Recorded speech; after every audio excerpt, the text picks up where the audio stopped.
see it on your screen, probe deployment. And splashdown, Crew 9 back on Earth.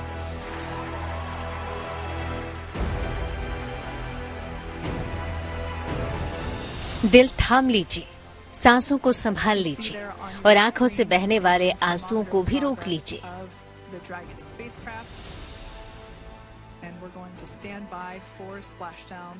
क्योंकि ये वो तस्वीरें हैं जिनका इंतजार देश दुनिया के तमाम लोगों को था। जैसे ही ड्रैगन कैप्सूल ने फ्लोरिडा के समंदर को छुआ तो देश और दुनिया में जैसे खुशी की लहर दौड़ गई।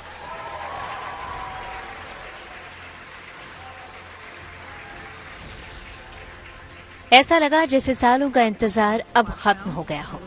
फिर वो लम्हा भी आया जब पूरी दुनिया ने सुनीता विलियम्स की पहली झलक देखी। लगभग 9 महीने सुनीता विलियम्स अंतरिक्ष की ऊंचाइयों में रही और 286 दिन बाद जमीन पर कदम रखा तो खुशी कुछ ऐसी थी। चेहरे पर थकावट का नामो निशान नहीं, अगर दिखा तो सिर्फ हौसला, जोश और अपने घर लौट आने का सुकून। धरती के गुरुत्वाकर्षण जोन में महीनों बाद आने की वजह से सुनीता के लिए अभी तुरंत खड़े हो जाना मुमकिन नहीं है।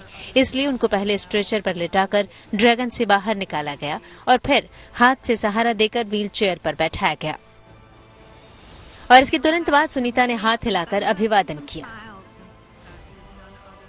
एक बार नहीं, कई बार इस तस्वीर को देखिए, क्योंकि न सिर्फ ये तस्वीर सुकून देने वाली है बल्कि स्पेस साइंस की दुनिया में इतिहास के पन्नों में दर्ज होने वाली है। सुनीता से पहले निक हेग और अलेक्जेंडर गोरबुनोव को निकाला गया था।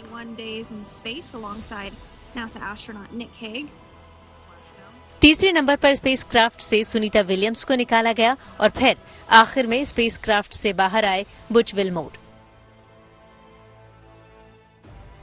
नासा के लिए ये बड़ी कामयाबी है कि चारों अंतरिक्ष यात्री पूरी तरह स्वस्थ हैं और 17 घंटे के बेहद मुश्किल सफर के बाद भी सबने पूरे जोश के साथ अभिवादन किया। यानी ये मिशन 100% कामयाब रहा है। ये तो सुनीता विलियम्स और उनके साथियों के सुरक्षित बाहर आने की तस्वीरें हैं। अब आपको उससे पहले की तस्वीरें दिखाते हैं, वो पूरी प्रक्रिया दिखाते हैं जिसके तहत ये संभव हो पाया है। नासा की लाइव स्क्रीन पर जैसे ही ड्रैगन कैप्सूल दिखा, उसी वक्त अंतरिक्ष विज्ञानियों से लेकर करोड़ों लोगों के चेहरे खिल गए थे और फिर सब कुछ साफ साफ दिखने लगा। पूरे सटीक तरीके से ड्रैगन कैप्सूल की स्प्लैश लैंडिंग समंदर में हुई। वही ड्रैगन कैप्सूल जिसमें सुनीता विलियम्स के साथ उनके 3 और साथी अंतरिक्ष यात्री सवार थे। ड्रैगन कैप्सूल के सफर के दौरान चारों अंतरिक्ष यात्रियों की ये पहली तस्वीर थी। इसी कैप्सूल में ये चारों अंतरिक्ष यात्री स्पेशल प्रेशर जैकेट पहने सवार थे।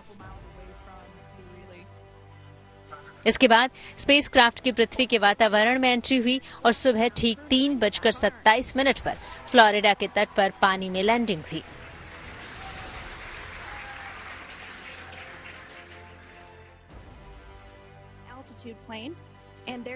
पहले 2 पैराशूट दिखे जिसने ड्रैगन कैप्सूल की रफ्तार को नियंत्रित किया। इसके कुछ देर बाद ही 2 और पैराशूट सफलता के साथ खुले। 4 पैराशूट से control dragon spacecraft Aahista Aahista Florida के समंदर के पानी की तरफ बढ़ा और फिर स्प्लैश डाउन यानी यान की लैंडिंग हो गई।